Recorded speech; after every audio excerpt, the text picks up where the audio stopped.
The Seadogs Podcast. Colville has a shot! Oh, it's a screamer! Bicycle kick, goal! For Scarborough! Walker goes for the chip! Oh, it's an absolute beauty! The Seadogs Podcast. All things Scarborough Athletic FC. Coming up, Hull City's Albanian international loanee Aidan Shehu talks about some career highs, including playing for Albania under-21s and a first-team appearance for the Tigers. Just being on the bench for the first team is just crazy experience. We've got 20,000 people coming down to watch you play, and yeah, it's just mental. Talking of international, we chat to Dave Lee, who flew all the way over from Hong Kong, especially to see Boro's last two home games. My friends think I'm crazy because many football fans in Asia, they come to see the Premier League giants. Yeah, for me to National League North, Scarborough Athletic, and yeah, but that's my choice. And Boro boss Jono Greening still has his sights set on the playoffs. If you look at the table too much, it can drive you crazy, but if we win as many games as we can in the next 7, we'll have a chance. The Seadogs Podcast. Yeah, welcome along to episode 65. I'm Paddy Billington, lifelong Boro fan. Don't forget you can get this podcast wherever you get your podcast from. Spotify, Apple, YouTube, and always at thisisthecoast.co.uk/podcasts. And you can get your smart speaker to play the latest episode of the Seadogs Podcast. We're also going to chat to a group of lads who are organising a charity football match in Scarborough on Easter Sunday. Maybe you can help out. They're raising money for motor neurone disease.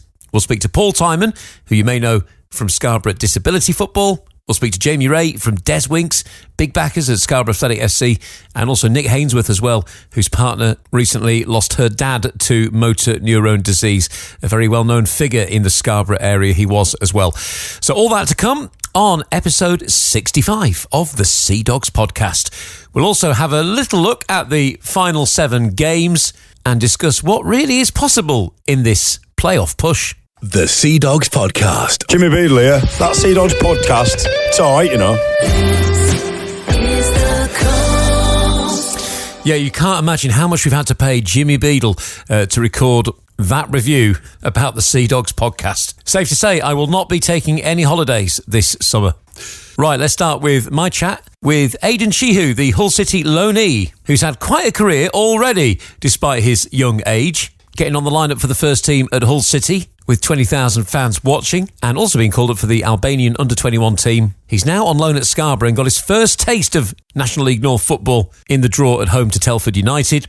We had a chat about that, the differences between training with Hull City and playing men's football in National League North, a bit about his highs at Hull City and Albania, and his hopes at Scarborough Athletic. So you got a bit of time on the pitch today. How's it been so far since you came along? Yeah, it's been good, different environment, but yeah, just settling in well.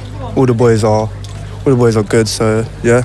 Coaches and staff, they're all like welcoming, so it's been good so far, yeah. So just give us your backstory then. You know, when did it start for you, your footballing journey? Started off playing for my local club since I was young, like 6, and after I got picked up by Southend end of under-15s, was there for 2 years. After I came to Hull on trial for like 2 weeks, got picked up then, and yeah, just made my international debut. It's just been going up from there, so yeah.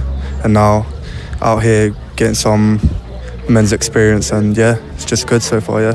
Obviously very different though, isn't it? It's very different. How do you find the experience with, you know, training with Hull City to National League North? It's different, but I mean, it's a good level. Like, the pitch ain't the best, but when it gets going, it is really good. Like, some of the boys are really good, so yeah, it's just trying to get out there, play men's football, because that's where I want to be in the future. So yeah. Yeah, it's very different, isn't it? Yeah. And of course, these guys have full-time jobs as well, and it's different, isn't it? Because what is a normal week like for you? It's literally just training basically every day, and after coming here in the evening, training as well. So yeah, just football. Whilst they've got jobs and that, it's just completely different. But yeah, it's good. Like, yeah, I enjoy it. You've been on today, so what have you noticed anything different in terms of the matches that you've played? It's probably a bit more direct, and like, of course, it's going to be more physical, but that's what I need, so I ain't complaining. Yeah, and obviously the pitch isn't great, is it? It's not ideal. But, you know, Scarborough is a team that does want to play good football, so we find that on better pitches, better football happens. It's like Oxford last week when I was there.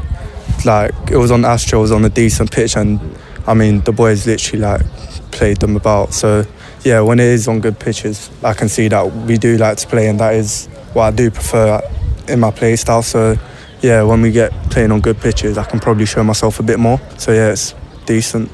Obviously, Hull City Championship club, you've got big ambitions there, and an international call-up as well at under 21 level. How was that experience for you? It was mental. Like, just being on the bench for the first team is just crazy experience. You got 20,000 people coming down to watch you play, and yeah, it's just mental. And playing for my international team is just like, it's just a privilege, really. Like, you enjoy it every time you go out there playing for your country. Like, you can't put it into words, really. Like, you dream of doing stuff like that. So yeah. And finally, it is a fine line, isn't it, between making it and not making it, I suppose. So you have these incredible experiences, like you say, 20,000 people playing for your country. But obviously, as you know, there's a fine line between making it and not making it. So how do you deal with that challenge? Just keeping humble, like keeping yourself grounded and being humble at all times. Like, I'm here right now. Like, I'm no better than anyone else that's with me playing on the pitch. So I just got to keep myself humble and just do what I've got to do, perform here, and just keep going step by step. So yeah. And are you saying to Jono, look, give me as many minutes and I'll show you what I can do? Yeah, literally. But yeah, that's the manager's decision. I'm not going to say much on that. Scarborough's Hull City loanee Aidan Shehu there, speaking to me after the Scarborough-Telford draw on Saturday, where he got his first minutes on the pitch for the Seadogs. On the way, we will be previewing Scarborough's trip to bottom-placed Leamington this weekend. Hopefully, a fair number of Seadogs fans will be making the fairly lengthy journey to cheer on the boys and hopefully bring 3 points back to the Yorkshire coast. Right now, let's speak to someone that has made a very long journey to support Scarborough in the last week or so. Dave Lee, who's jetted in from Hong Kong purely to watch Scarborough play a couple of games. He didn't go home empty-handed either. Got a few signed goodies from the club and some memories to take back. I chatted with him just before kick-off in the draw at home to Kings Lynn. My name is David Lee from Hong Kong. Yeah, and you're here. I'm here. Yeah. I've seen the pictures of you wearing the Scarborough kit over in Hong Kong. Yeah. The reason is that I play football for about like 30 years in the Sunday League level as a defender, but my knee is not doing well recently, and so I want to go. I still want to play football, and so I decided to go in goal.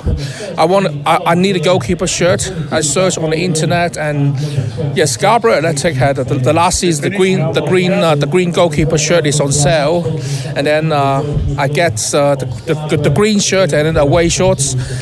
I play the game. I play a futsal game, and I cut up a clean sheet and make some good saves, and then I post it on the Instagram.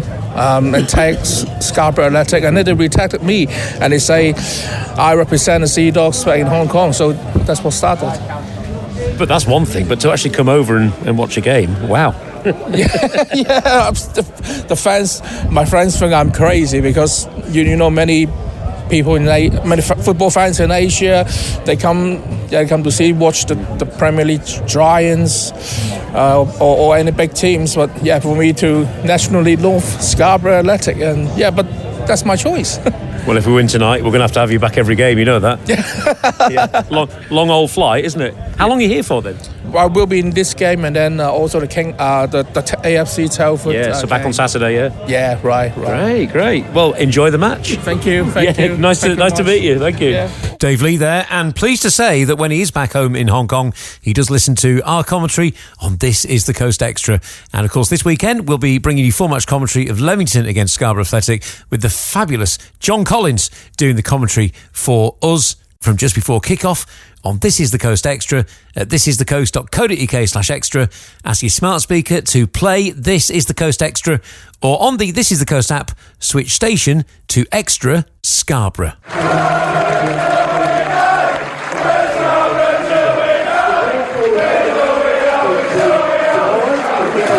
The Seadogs Podcast. And And this is episode 65 of the Seadogs podcast with me, Paddy. We will be previewing Leamington against Scarborough shortly, and hear from Scarborough boss Jono Greening. Firstly, there's a charity football match being organised by a group of local lads happening on Easter Sunday. It'll be taking place at Pindar Leisure Centre in Eastfield.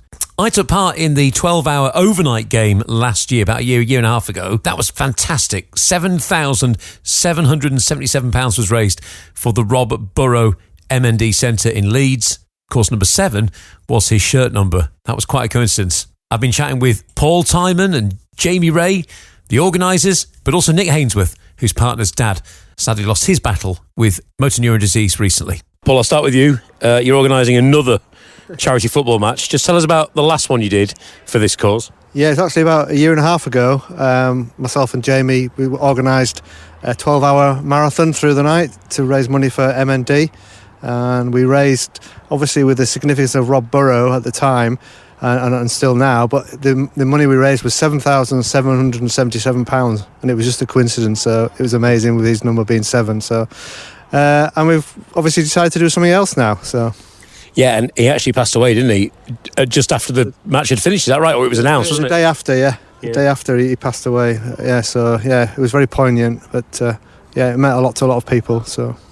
And from a Des Wings point of view, you're always happy to get involved with stuff like this, aren't you? Yeah, we want to, support charities as much as possible, and we have a nice community of footballers who enjoy playing together. And we took the opportunity to raise some more money for this horrible disease, unfortunately. Yeah, and so Des Wings are helping out with sponsoring, pitch sort of thing? Yeah, we're sorting out the kits, the ball, the pitch and everything, so that's the least we can do to make sure we can maximise the amount of money we can actually raise through sponsorship for the players and fans and anyone else who wants to come and watch.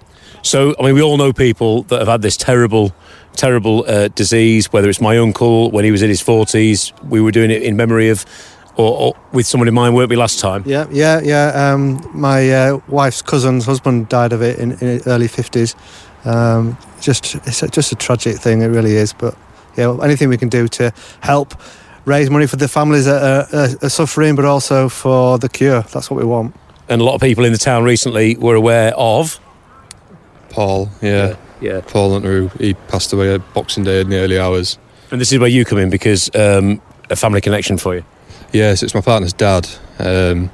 So everyone was real close with him, and sort of the time from being diagnosed to when he died seems to go over in the blink of the eye.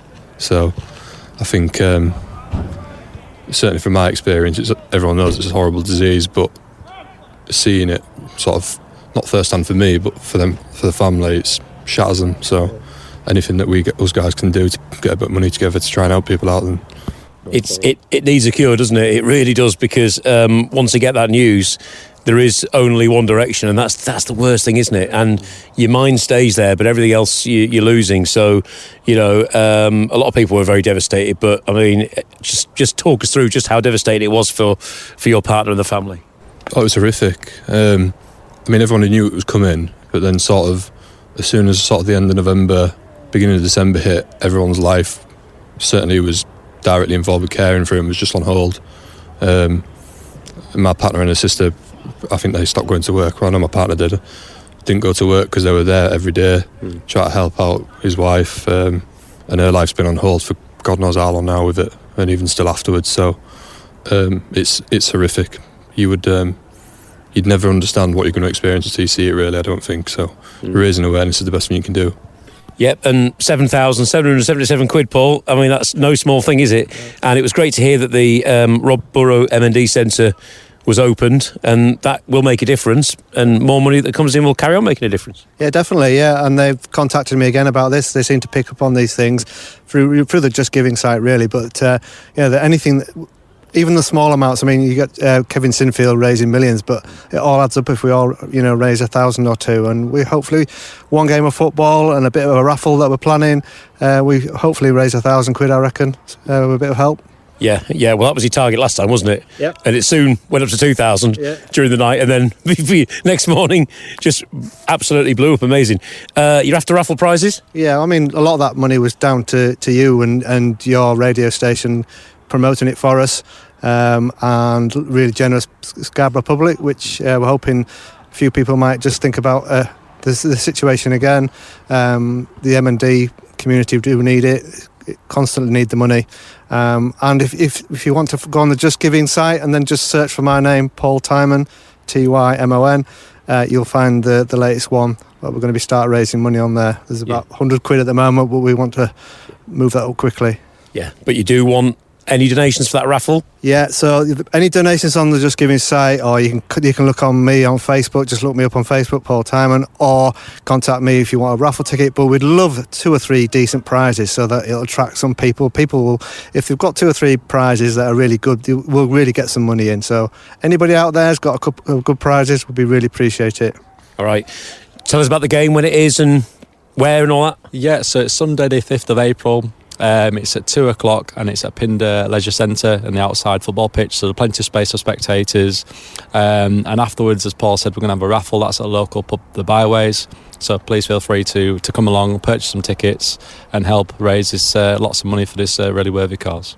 And finally, charity match, but when the whistle blows, it'll be all guns blazing, won't it? There'll be no charity on the pitch, will there?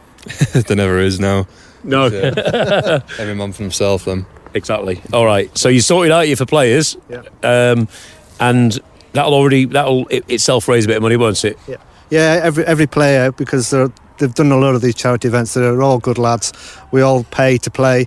You get a referee, you get a kit, and you get a great experience and a good laugh. But the lads all pay to play, and obviously if they do that through the Just Giving page, we get the whatever it's called, gift aid, that's the one. Yeah, we get that as well. So if you can do that, but we've had donations already. The lads haven't started paying in yet. They'll pay nearer the time. So if you see the total of about 115 quid, that's just through a few donations already. So please have a look.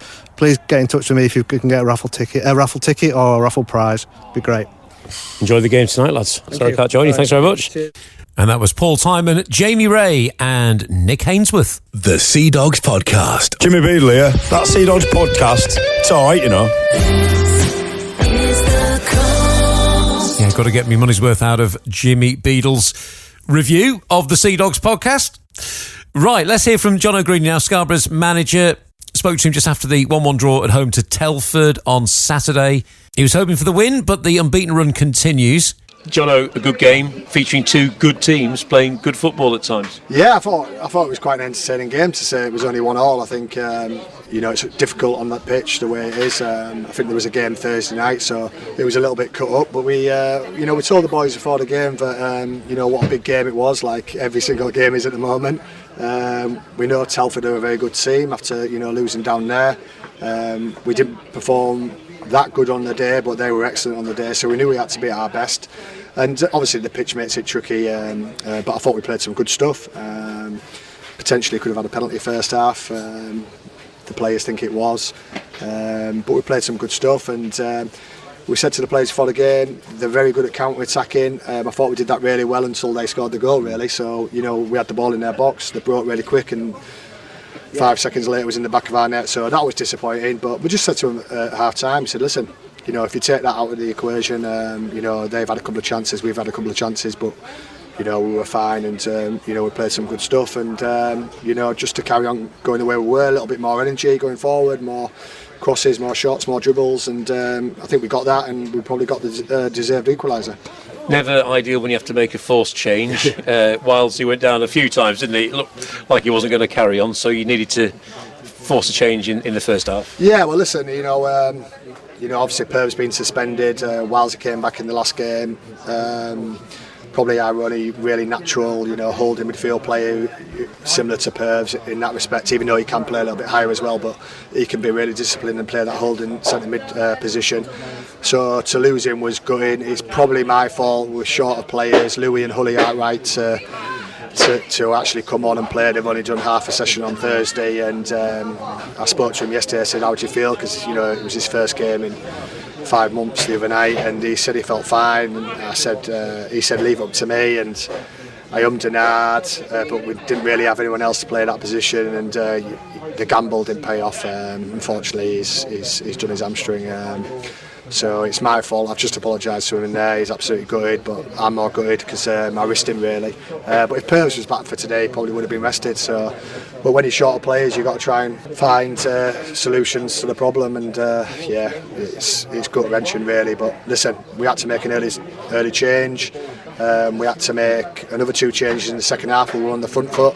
Wacker's groin was sore again, so we had to take him off. He also had a yellow card as well, didn't he? Yeah, well, it wasn't that. His groins have been sore for a while now, so we're just managing him. And he said he couldn't carry on. And then literally we do that sub, and then Ducky's struggling as well with his calf or something. So we had to make another sub as well, and it's difficult because when you're on the front foot you want to keep all the players on the pitch, but when you get injuries and stuff like that, then you've obviously got to make changes. Theo did really well, didn't he? Caused a bit of a nuisance down the left-hand channel and looked good on the ball. Yeah. He's done all right. He's got to get fitter. I've told him that. He's probably not the levels of some of the rest of the boys, but. He had a bad injury last year. I think he had an operation and missed most of the pre-season, so he's always playing catch-up. But I thought he did all right in certain circumstances. He can still be better. We see it in training, what he can do. There's certain situations where he did well, certain situations where he should have held the ball and just passed it back to Brownie. But he's a young lad, and he'll learn the more games he plays. Obviously, Colville, we've got a suspension coming up, haven't we? Which is another headache for you as well, isn't it? Yeah, it's a headache. Obviously, losing Walsey now is obviously gut wrenching. So what is the out? Are we going to see him back? Do you think? I don't know. It just depends how bad the hamstring is. He thinks it's like proper torn. So I think if you look at Hully when he tore his hamstring against Chester, 7th or 8th game in, I think he was 6 to 8 weeks. So potentially, if it's a grade 2 tear like Hully, then it could be. If it's not that bad, grade 1, it might be 3 to 4 weeks. But we'll have to wait and see. But I take the blame. It's my fault on that one. Luca obviously suspended for 3 games, but we've got Purves back. So we lose Luca, we get Purves back, but we lose Wellesley. So and then obviously we've got to keep an eye on Ducky and Wacker and obviously Greeny, who's been out the last 2 games with his hip flexor. So fingers crossed. Purves can be back next week, and hopefully Greedy can come and take Wellesley's place. Yep. So it's Leamington next. Obviously the games are all really important. The thing about that point today is it does keep Telford 2 points behind, even though they got that game in hand. So important, still in the playoffs. Yeah, listen, we just wanted to win the game. I think if you look at the table too much, it can drive you crazy. But we wanted to win the game and go a few more points clear. We haven't done that. We've got a valuable point. If we win as many games as we can in the next 7, we'll have a chance. And we've got some difficult games. I think we play Darlow, they play Darlow. Darlow have got some tough games. Telford have got some tough games. Radcliffe have got some tough games. So it's going to be interesting end to the season. Scarborough manager Jono Greening speaking to me after the game there. So he did mention Theo Chapman during that interview. A couple of days later, Scarborough Athletic announced that Theo was leaving the club for a new opportunity. We've since found out what that opportunity was. He's joined Macclesfield FC and actually played as a substitute for Macclesfield away at Telford, ironically, on Tuesday night, although his performance was apparently very good, didn't prevent Telford winning out 3-0 on the night, which is now why they have climbed above Scarborough in the table since our chat with Jono there. So Scarborough just slipped out of the playoff places, and with some teams still with games in hand over Scarborough, it is going to be a case of keeping an eye on that league table on the Tuesday nights that Scarborough are not playing, just to see how it does affect Boro. Scarborough now currently sit in 8th position, played 39, won 15, drawn 14, lost 10. Scored 53, conceded 46, a goal difference of +7, and they've got 59 points on the board. Just 1 point behind AFC Telford United, same games played. And Scarborough have also played the same amount of games as Chester, who are in 9th, 2 points behind Scarborough, and Radcliffe, who are in 10th, who are 3 points behind Scarborough. Now, Buxton do have a game in hand over Boro, but they're 5 points behind on 54 points. Scarborough's opponents this Saturday are Leamington, and they've only won 5 from 38. They've drawn 8 and lost 25. They've scored 27, conceded 68. It's a goal difference of -41, just 23 points on the board. They've lost 4 of their last 6, winning just once and drawing one of those games as well. But as Jono often says, there is no easy game in National League North, although it'd be really nice if this was one of those matches. They did get relegated in the 2022-23 season, although they did come back via the playoffs into National League North. They finished 16th last season on 55 points. And they do have a new manager, and sometimes you do see that new manager bounce. Scott Easterlow took charge of his first match on Tuesday. They did lose 1-0 at home to Buxton. Earlier on in the season, goals from Harry Green and Steve Walker secured a 2-0 win at the Mounting System Stadium in Bridlington. Tickets are £16 for adults, over 60s £12, students with an NUS card £9, under 18s are £6, and if you're under 12 it's free, and parking is £5 on the day or £3 in advance. Programmes are £3 as well, and of course the Valley Bar Seadogs running transport to the game. You might still be able to grab a place on the bus. Text the booking hotline on 07598 931 572 07598 931 572 or email valleybarseadogs@mail.com. Great news for our skipper as well. Will Thornton has now become the third most capped player in Scarborough Athletics history, behind Ryan Blott on 387 appearances and Michael Coulson on 250, and he's moved ahead of Bailey Gooder. So I think he's now made 232 appearances for the Seadogs. He scored 13 goals, he's had 11 assists, and a nice 23 man of the matches. Keep up to date with the latest news from Scarborough Athletic on their social media pages and at scarboroughAthletic.com. If you're going to Leamington, I'm jealous. I'd love to be there, but I'm busy, unfortunately, this weekend working. If you really can't make the game, we do have full match commentary, as I've said earlier, with John Collins, fantastic commentator on This Is the Coast Extra. And finally, it really is all to play for the Seadogs as we have that playoff push. If you're not excited now, when are you ever going to be excited? So after Leamington, Boro are at home to Chorley, the first of just 3 home matches remaining at the Mounting System Stadium in Bridlington. That is on Saturday, the 28th of March. And then as we head into April, well, it's Easter, which always throws up some very tasty fixtures. Good Friday, we're away at Darlington, playoff rivals. And then on Easter Monday, we're at home to Spennymoor Town. On Saturday, the 11th of April, we're away at Buxton. It's a home game against Merthyr Town on Saturday, the 18th of April. Again, playoff rivals. We beat them brilliantly away from home earlier on in the season. That was all the way back in August. And it's Bedford Town against Scarborough Athletic on Saturday, the 25th of April. Will that be the final game of the season, or will we be heading into the playoffs? Well, Trevor Bull, Scarborough's chairman, thinks that there's going to be something riding on that final game away at Bedford. We will see if that is the case. But there's certainly opportunities for the Seadogs to not only get points, but also take points away from other playoff rivals. Lots to play for, lots to be excited about. Thanks for listening to the Seadogs Podcast, episode 65. The Seadogs Podcast.